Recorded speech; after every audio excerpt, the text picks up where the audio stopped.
doing all right. How you doing? All right, I'm Russ. Alan. Alan, nice to meet you. Okay, so how's this work?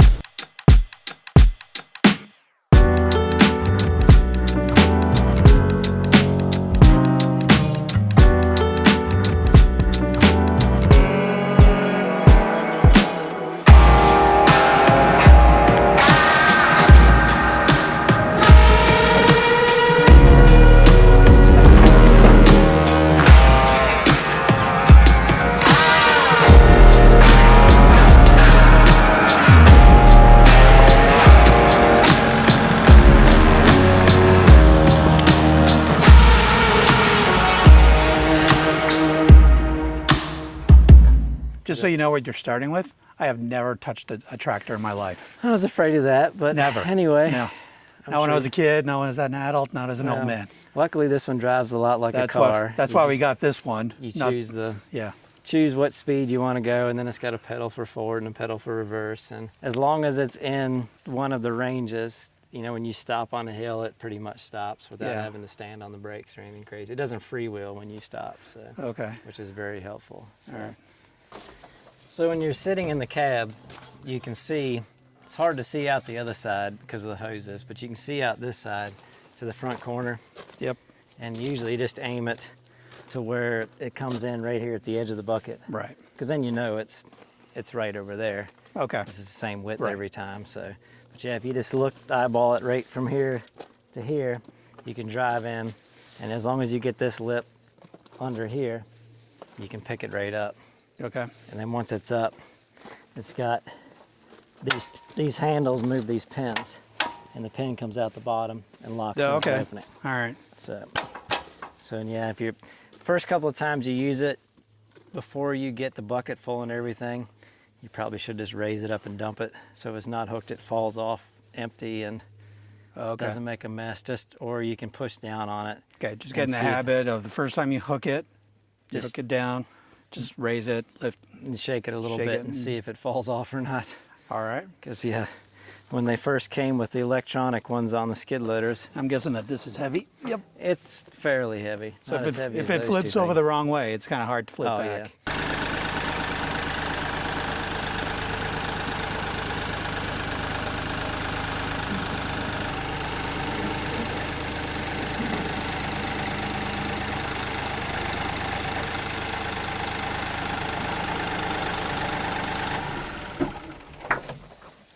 But yeah, it scoots in, and then all you have to do is just push the handles down.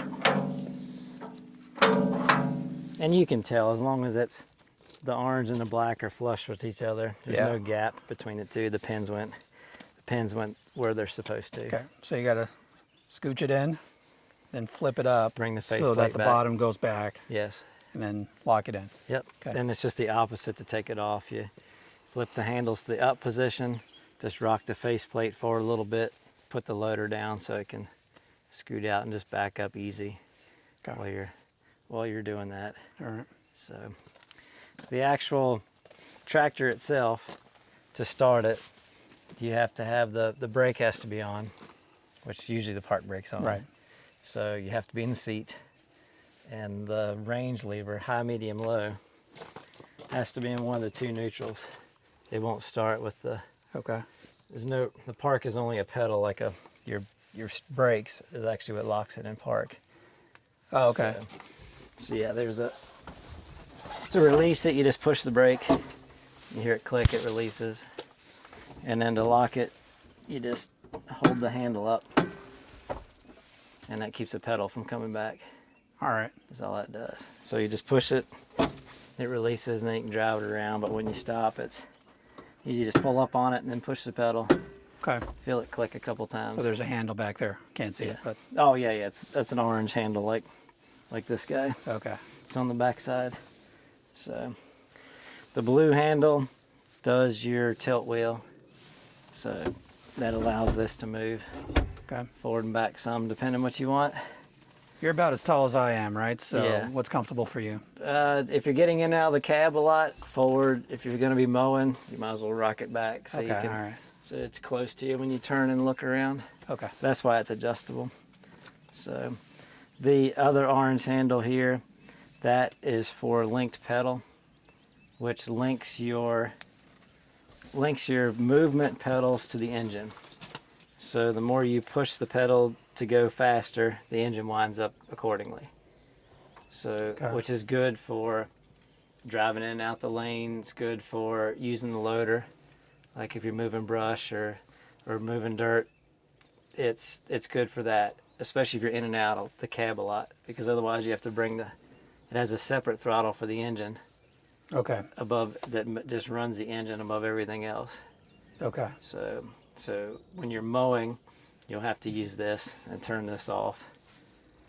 Which this overrides. The engine overrides everything else anyway. So, but it drives like a car. You'll like it. Okay. The only thing that is a pain is that the transmission needs engine RPM when you're asking it to do something. When you're going up a big hill, right? When you're dragging that box blade, you're gonna have to set your engine speed up around 2,000 RPM to do what you want to do, and have the power to go. Because this is kind of like a car. You take off, and if it's a big hill or a big load, it's better if the engine's cranked up first. Okay.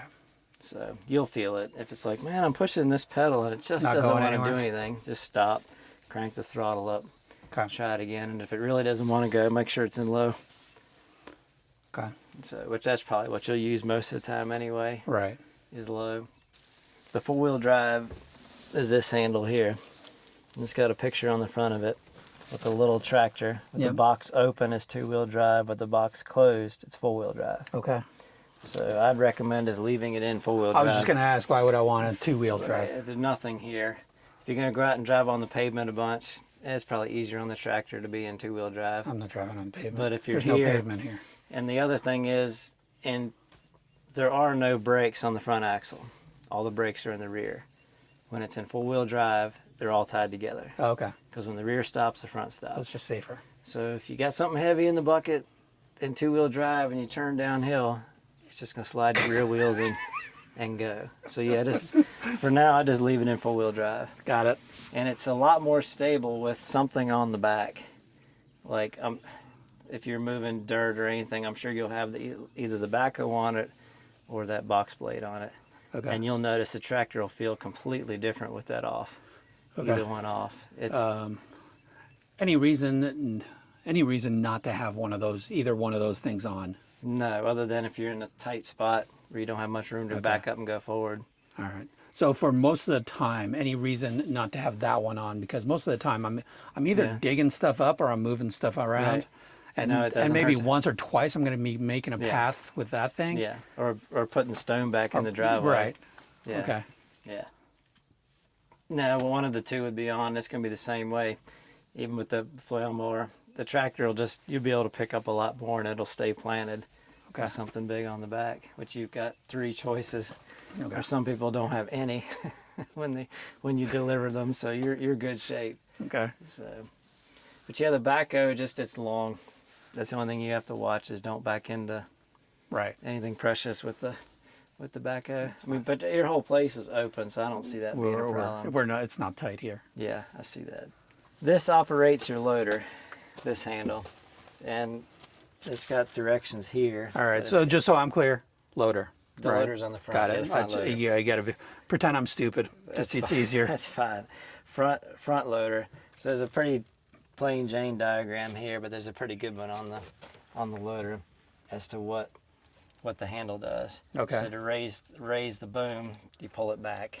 To lower the boom down, you push it forwards. And it's the same with the bucket. Left is curl the bucket, roll the bucket back. Right is to dump the bucket. These in between ones are very hard to. You will get there eventually. So basically, I'm just focusing on the fours, right? Yeah, just like down, this. Roll back, up, and dump. Yeah, just like this, basically. Yeah, okay. But yeah, the others you can do it, but it takes a lot of practice. 5 years down the line. Right. It'll come to you. So this one is the position control for the 3-point. So that's what you will use to raise and lower your mower, raise and lower your blade that there's arms on the back that are hydraulically driven to pick those implements up. Okay. Which I could, they're kind of buried in the backhoe right now, but they're still back there. So and the tractor has remote outlets for hydraulic oil on the back. 2 of them are running the backhoe right now. So that's why it's locked in A. So the backhoe has power, fluid power from the tractor. When you take the backhoe off, that's got to be back to neutral, where you'll hear the tractor, it's like struggling because the oil is just going back there with nowhere to go. Oh, After okay. you hook the backhoe. But yeah, that has to be there. And I can't run the backhoe if it's in neutral. Correct. It's just not going to work. So if I'm troubleshooting, it's like, what's going on? Come back up here. All right. So these controls are both directions, because it sends oil to extend the cylinder, sends oil to retract the cylinder. So if you hook your backhoe up, turn it on, and it doesn't work right, come in here and try the other direction, then it'll work right. Just depends on which way you plug the 2 hoses in. Okay. But right now, I'll have to see if they marked it, but right now it's set up where you just slide it forward, and it'll have oil to run. Okay. The yellow button turns your PTO on, which will run that yellow shaft on that mower, which will power the mower. The mower is driven directly from the engine instead of hydraulic. All right. So yeah, you just push that down, turn it on. But when you turn this on, you'll feel it. Okay. I mean, the tractor will, it's like you put a load on it, and then you can feel the mower running. But yeah, just to turn it off, you bump it, and it goes off. Okay. So, got your front windshield wiper, rear windshield wiper. This does your cab lights, because everything on here is like your car does the hood, but these will turn on the cab lights on top. Okay. But you have to turn your other lights on first, your park and your headlights. Will it drain the battery if I forget the lights on? Turn the key off, it all goes off. Okay. The only thing that stays on with the key off are the hazards, which you're going to see those blinking away if you leave them on. Yep. So that makes sense. Yeah, and it does have rear window defrost. So if you're out here in the snow and the wiper's just not cutting it, it does have electric defrost heaters in it, and that's what that switch is for. This sticker here, all the others are basic warnings, but this one is dealing with the engine. And there's 2 lights in the dash that will come on occasionally. The top one is red, and that is the exhaust gas, which means when it's on, it's a diesel engine that has a filter, catches the carbon, and after an extended period of time, it has to regenerate the filter by heating the filter up and changing the carbon to something that's not, doesn't damage the environment. Okay. So when you see the red light, it's regenning. Just keep driving it. It's doing what it's supposed to do. The only time that you should be concerned is if you're driving in something that's tall and incredibly dry, like guys that have straw, or they're in poultry houses with shavings, that sort of thing. Okay. I don't know that you would ever have any trouble with it, because exhaust is up front, in front of the axle. But that would be the only thing. If it's just like it's too dry right now, I don't want it to regen right now, there is a button. It looks exactly like the symbol that's going to be on the dash and everything, and you can turn it off. That's what the X is for, or the line is for, to turn it off. But the red one, most of the time you'll see it. It means it's been running for a while, the engine's warm, you're doing something that's going to create heat anyway, so it runs. If you see the yellow one flashing at you, that means at some point you have to manually regen the tractor, which is park it in the driveway, put it in neutral, and just push and hold that regen button to turn it on. It takes about 5 seconds. The tractor will speed up. Just let it do its thing. About 20 minutes later, it'll come back to an idle. I mean, it'll rev up about 200-300 RPM when you first push the button for a couple of seconds. After the engine gets warm, it'll run up to almost PTO speed, like over 2,000 RPM all by itself. Okay. Creates the heat to clean the exhaust filter. Once it's done, it'll come back to an idle, and away you go.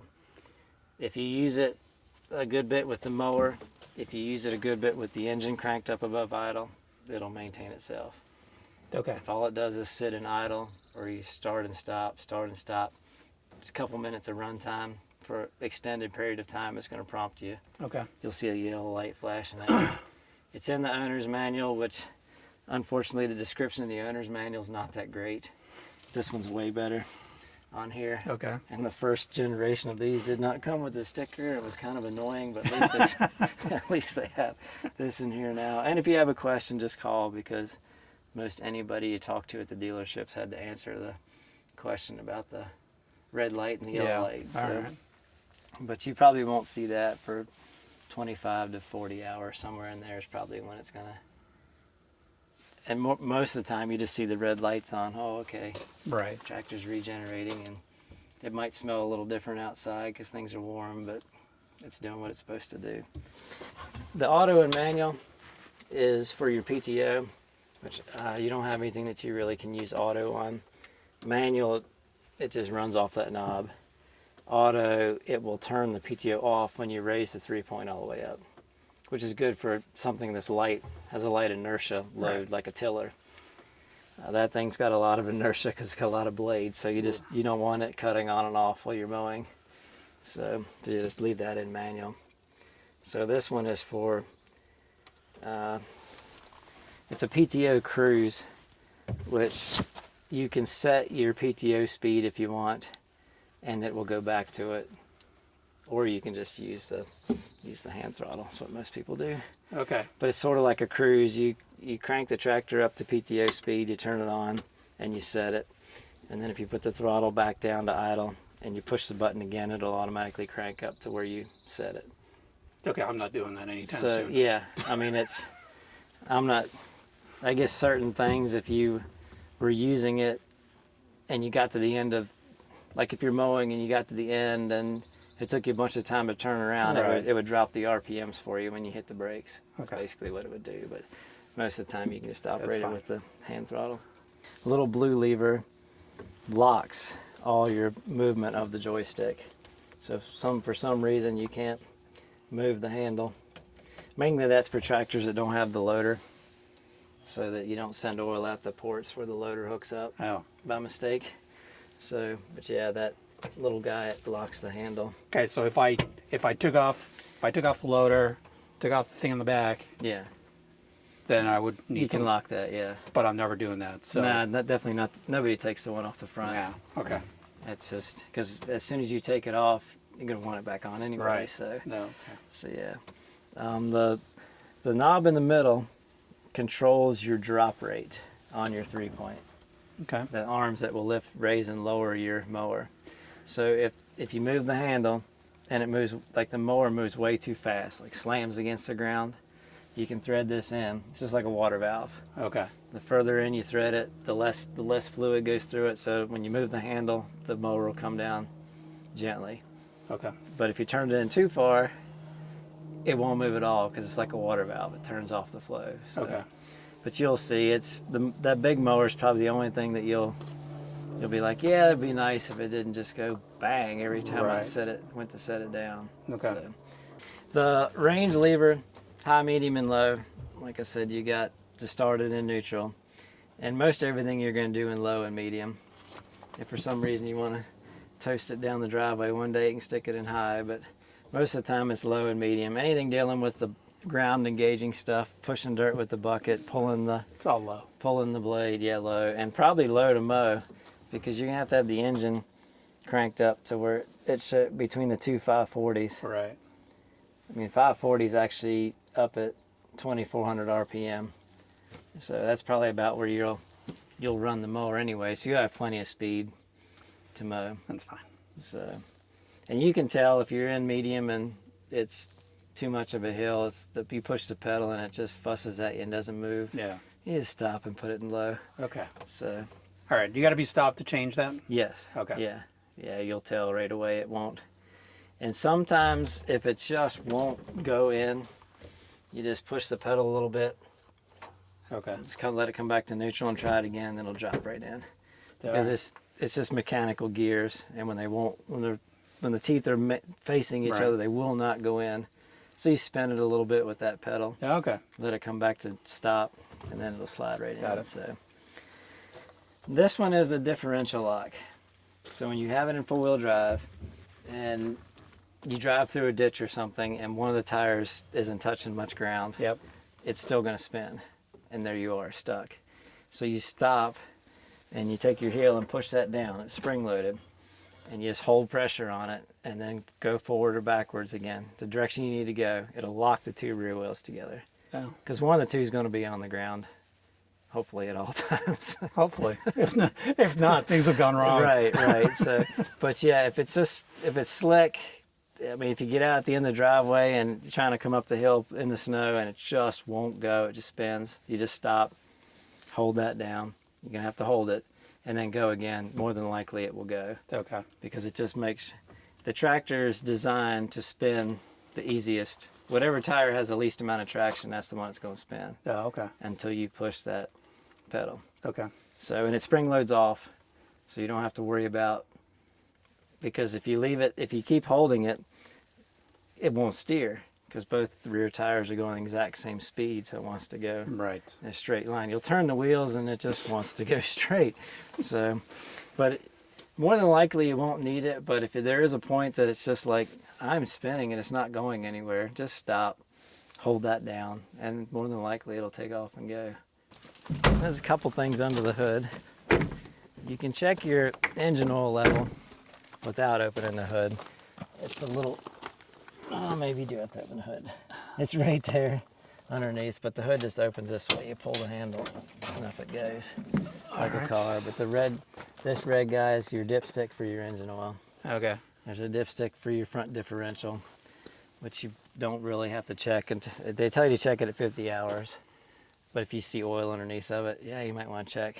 But otherwise, just leave it on. Yeah, just leave it on. So this is your engine oil filter. There's your fuel filter. And there's a little window on it, a clear bowl. So if you get fuel with water in it, you'll see it's, the fuel you buy at most places is going to be green. Yep. Off-road fuel is red. But yeah, if it's clear, not greenish colored, then yeah, there's water in there. You probably need to address it. The bottom of it you can unthread and it will let out what's in this black piece unthreads. If you turn it far enough, it'll let out what's liquids in the filter. Okay. So hopefully you don't end up with water in it, but it'll turn the light on. What would make water get in? If there's water in if the fuel jugs are left out in the sun where they get warm and cold, they'll draw moisture. Okay. Sometimes it's just water gets in the fuel tanks at your filling station. But it'll turn a light on the dash. It'll show a filter with water in it. If you ever run it out of fuel, it has a hand primer on the fuel filter up here. On top is this round disc that you just pump, and that'll push fuel back into it. Okay. And it does have a bleed screw. That's what that 10mm bolt is right there. Yeah. So you back that out a couple turns and pump it till fuel comes out the little bleed screw. And so sometimes you have to prime it when you change the fuel filter, because that's one of them that gets changed at 50 hours. The engine oil pan has 2 drain plugs on it because the unit's four-wheel drive. The drive shaft goes right down through the middle of the oil pan. So they just have a drain plug on each side. Okay. So just one thing to remember. When you change it, you can see them pretty clearly when you go to change it. Hey, there's 2 orange plugs down here. So, okay.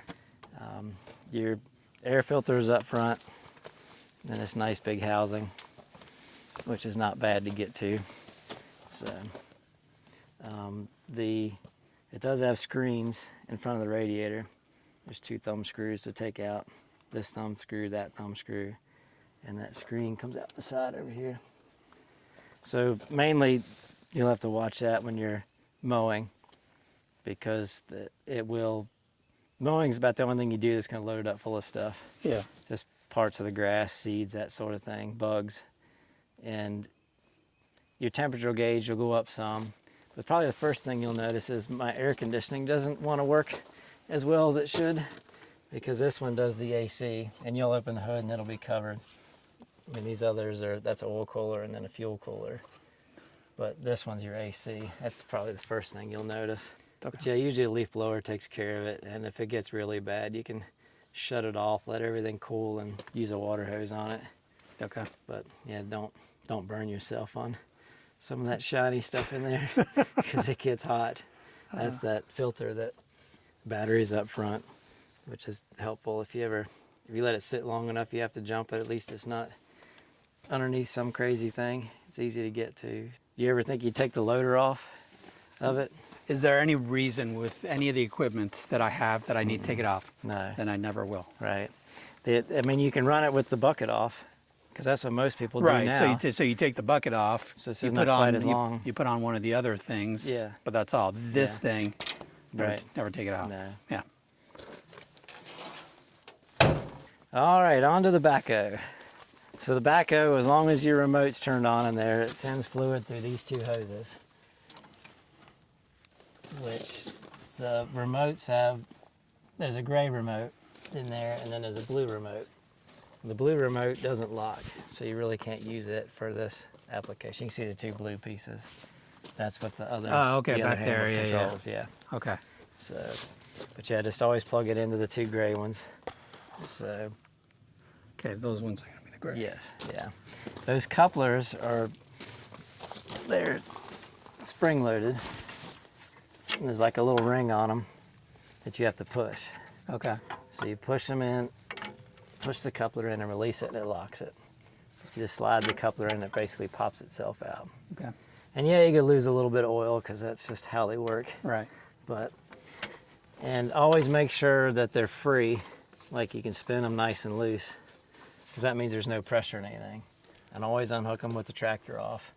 So if they're nice and free like this, no pressure, you can unlock them. So if they're all stiff, like locked, where you can't spin them, don't pop it out, because that means they're full of pressure. It's gonna be impossible to get them hooked back up. Okay.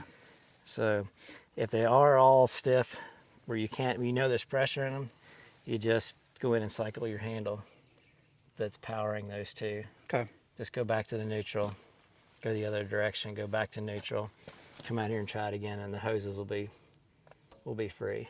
I mean, to operate the backhoe, it's the same as that loader joystick inside. These guys do the feet. There's pictures of the feet. That's the stabilizers. Oh, okay. Bring them down, pull them up. Bring them down. Okay. Pretty straightforward. Whenever you start digging or anything, it really helps to have these down Yep. with some pressure on them, so that the tractor doesn't move and it doesn't try to toss you around. Because once you put these down, it's planted. Right. Planted really good. So, but your experience is going to be the key. You got to fiddle with it, because there's a lot of different movements. Because this one does the boom, and the bucket side to side does the bucket. This one extends this cylinder, the main part of the boom, in and out. Okay. And then this one does your swing, the whole boom side to side, and the forward and back runs the bottom part of the dipper, bottom part of the boom. All right. So this one's going to be really kind of me playing around with that pile of dirt over there. Yes, moving exactly. it over there, back and back, and yeah. Okay. Before you want to dig a trench or dig next to your house, get some experience with it. So you'll have to play with the throttle. And most of the time it's about 1,200, 1,500 RPMs, what you want to run it at. I mean, you really don't want to leave it at a dead idle, but just up a little bit above idle. So it's got a couple of locks for transport. These guys, you have to raise, I'll show you, raise the feet all the way up. That takes the weight off these. Otherwise they'll drift down on my way over here. And then this one, of course, locks the boom. And this guy here locks it from swinging. All right, so that's while driving around. You want everything locked up, but when you're going to use it, you're going to be sitting down here. You kind of arrange unlock everything first. Yes, I can show you.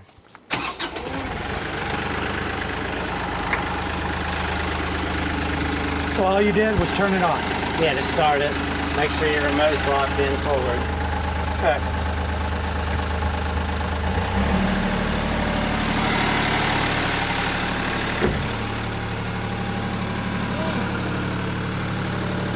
So you pull these up, and then we can release. You pull them up, and you pull the stick up. Come on, this one. Okay.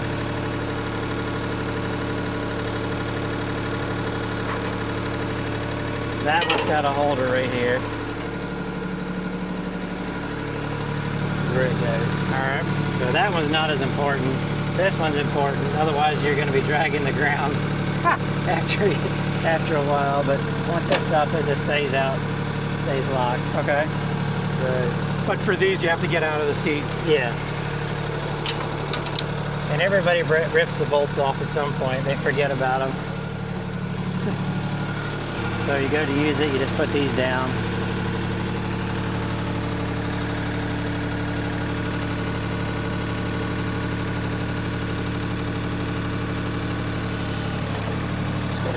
And they pick, I mean, they're pretty strong. Ideally, you want it lifted? You want... Not necessarily. Okay. I mean, you can tell if you want it to be level, you can try to level it, like if you're on the side of a hill.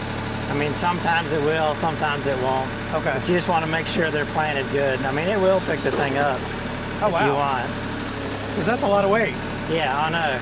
They're plenty strong, but you can, I mean, you can lean it some, like to get level with the ground if you want. Oh, that's great, yeah.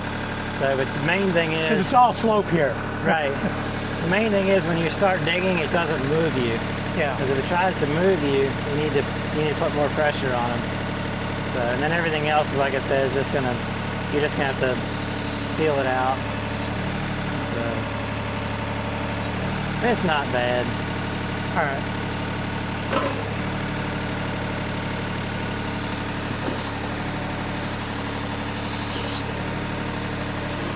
And I mean, you can drive around some with everything unlocked. It's not like, just eventually they move. Like eventually it'll settle down and these will go out further. So right. Everybody wants to dig like right up next to themselves. And that's about the only time you can hurt the backhoe.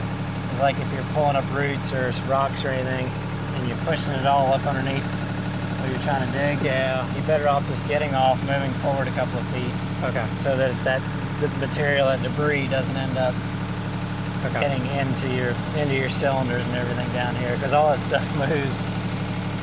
So you just don't want to pack that full of dirt. We probably should take the backhoe off while I'm here, so that you can see what to.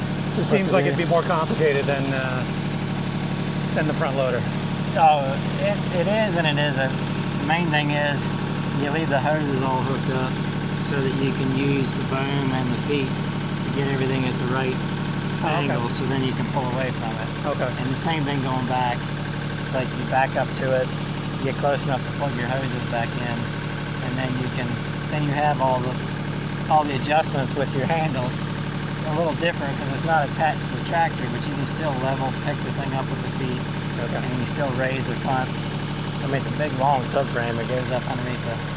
So you have to put the boom down and the stabilizers down so it has something that'll carry the weight of the subframe. So we get to undo all this stuff again.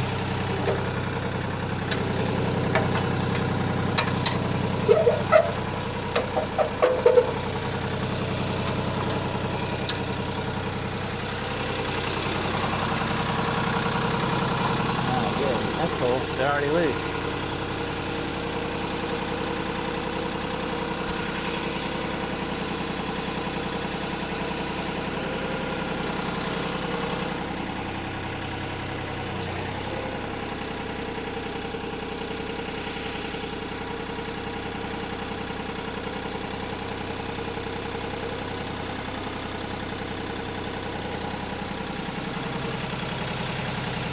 Alright, there's two pins right here, one on each side.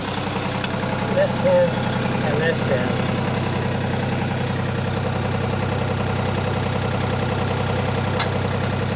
There's a clip underneath. Okay. So you take that out.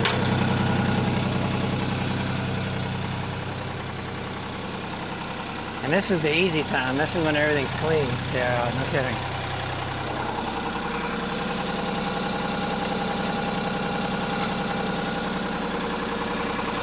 But these clips, they're just cam over clips, spring clips. Okay. So that's what you can't hardly see them, but you can reach under there and pull on them and they'll pop out. So.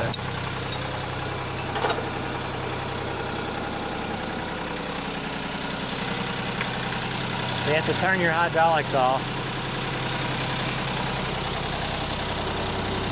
Put that in neutral. Okay. So then we can unhook the hoses and, yeah. Probably leave them hooked up. Just make sure you got some slack in the hose, because if it wants to drag the backhoe when you pull away, you have to raise the feet up a little more. Okay. So we'll see what it does. But yeah, what we're doing is the backhoe's got a slide that's right on the front side of those pins. It's like a C-shaped thing, like a pocket, and you'll slide the frame out of it, and it's hooked up here.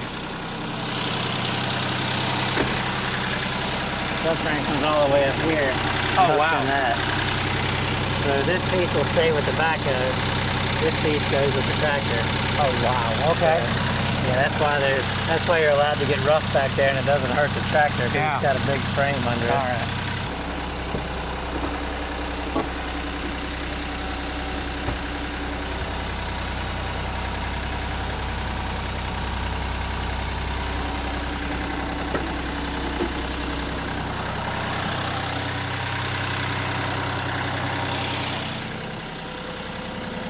Yeah. You just want to pull far enough forward that this mount and the front mount are clear of the tractor, and then you can set the thing down using the hydraulics. While it's still connected. While it's still connected, yeah. So yeah, we're clear back here. Clear up front. How do you know? What are you looking at? We're looking at this piece. Yeah. Because this is what was inserted into this. Got it. Okay. The same in the front. You can see that big bar going across. It's no longer attached to the tractor, but you can see You can see there's other stuff under there, so you just can't keep driving, because that piece will end up clipping the bottom of the transmission. So, so if we set it down,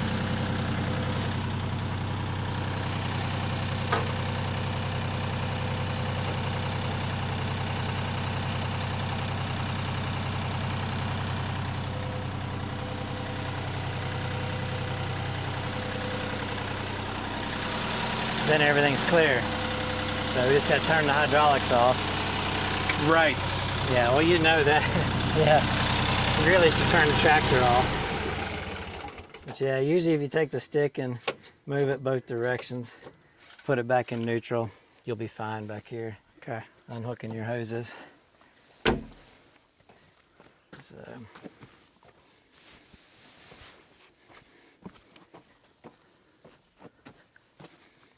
Then you unhook the hoses, and then you're separated from the... That's correct. You just drive away. Okay. I mean, they have a white marker and a red marker on the hoses.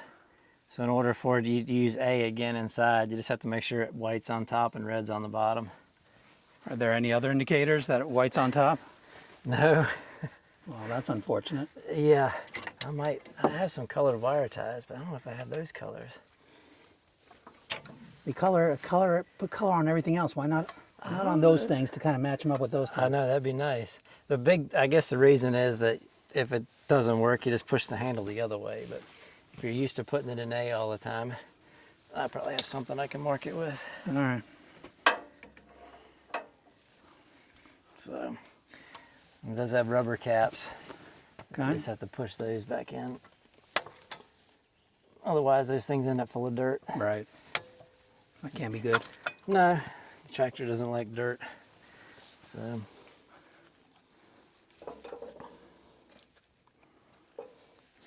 now you have a tractor without a backhoe.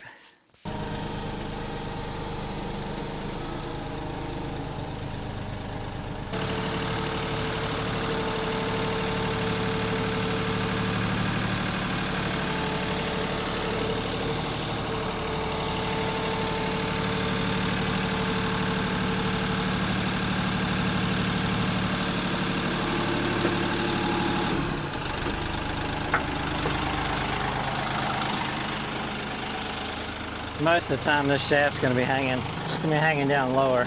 I just had it way up so I could fit everything on the trailer, but yeah, it hangs on that bar.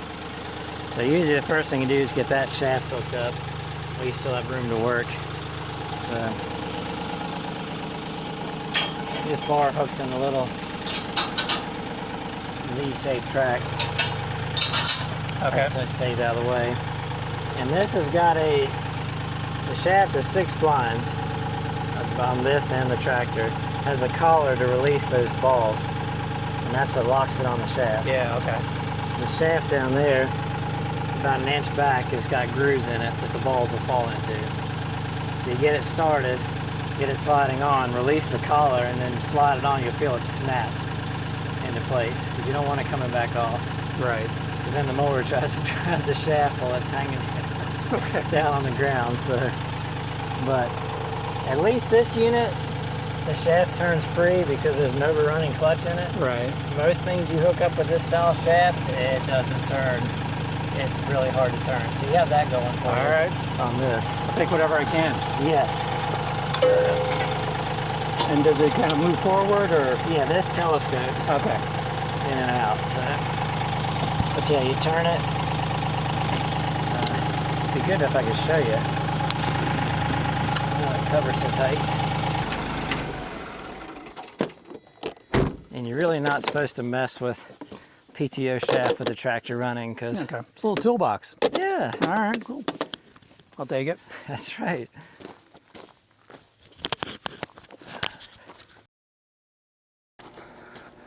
All right, this thing's on. So I just got the tractor delivered. Russ was awesome. Huge shout out to Russ for getting this done. We ordered it back in February, and the backhoe was back ordered, so it took a while. Anyways, finally here.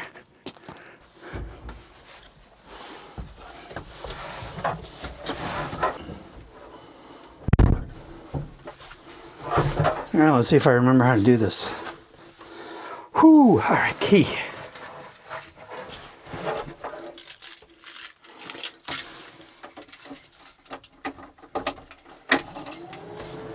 Ooh, the air conditioning is good.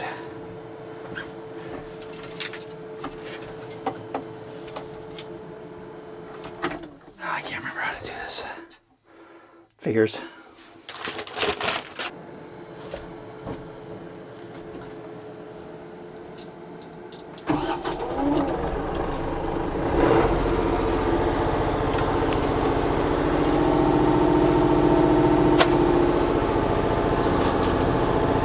All right, let's see if I can figure this out.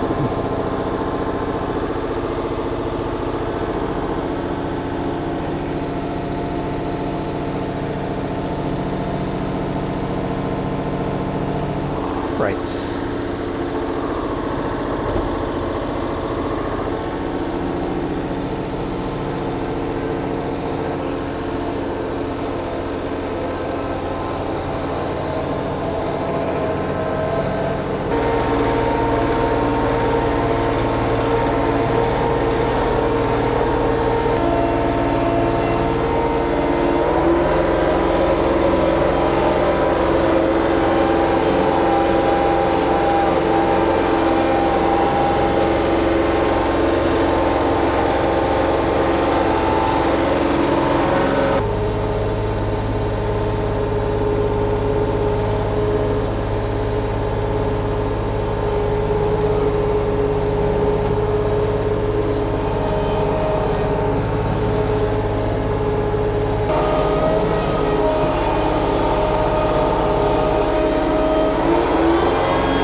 All right, my thoughts on this tractor so far.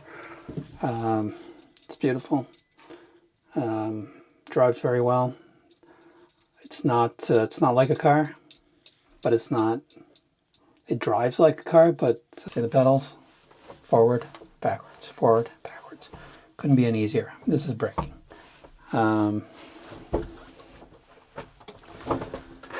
That's it. So I'm just gonna take my time learning how to do this. I'm not gonna move any big stuff. I'm gonna figure out what I can do and what I can't or shouldn't do, at least not for a while. It's comfortable.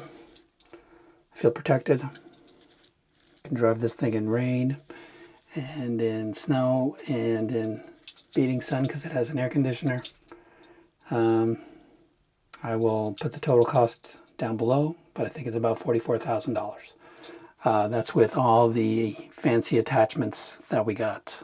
That's about it. I'll leave that there for you guys. And if you have any questions about it, recommendations, or things that you've seen me do that you're like, stop doing that, you're an idiot, go ahead, put it in the comments. I will be the first to admit that I am an idiot, maybe the biggest of them all.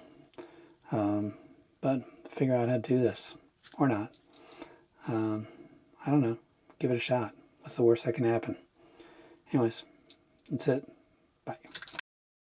I'm going to get in the tractor today.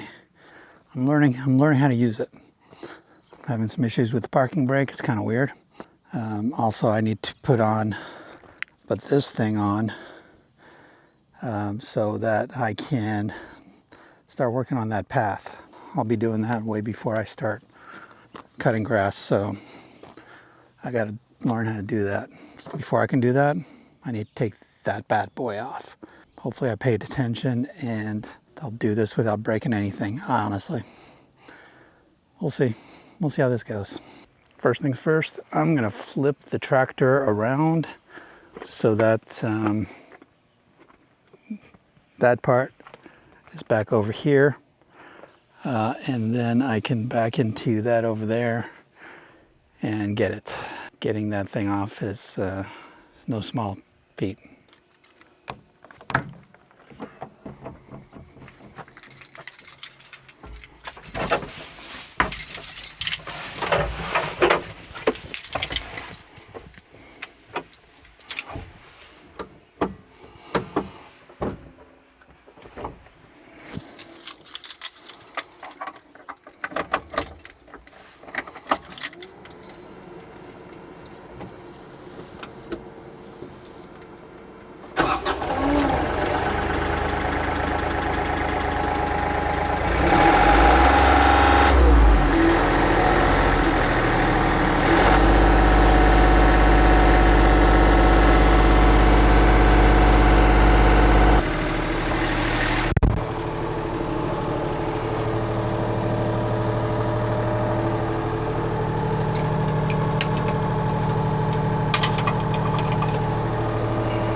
Cool, it charges your phone too. All right,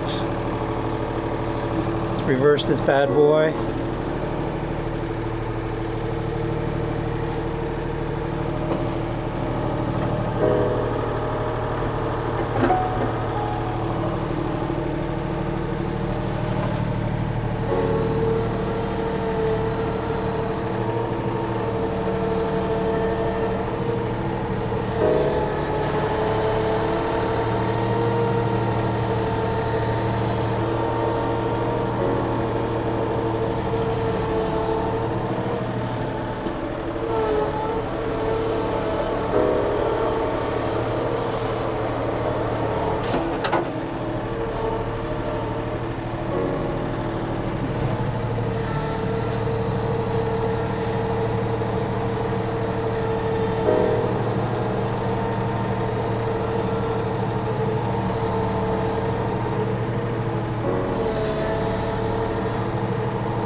All right, good enough. Let's try that. All right.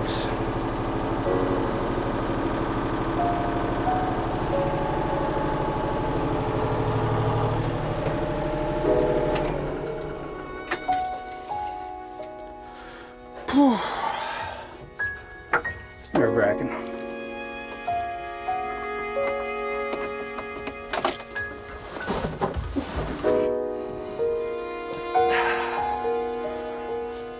It's nerve-wracking, this whole thing. This is not who I am. I'm a city boy. It's just all kind of weird. But let's see what I can do and let's see what I can't do.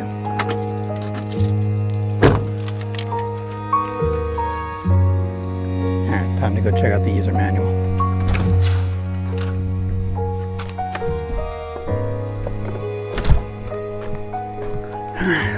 Hopefully it doesn't rain. The user manual here. PTO switch. That's what I need to play with.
One,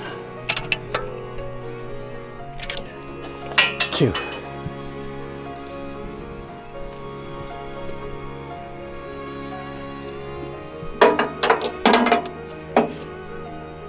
Okay. I tell you, they do not make this easy. Someday somebody's going to invent a tractor that's as easy to operate as a car.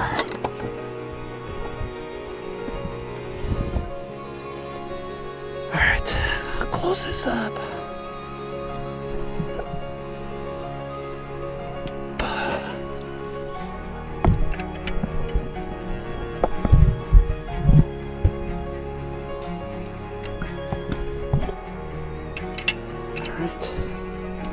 So that's in place.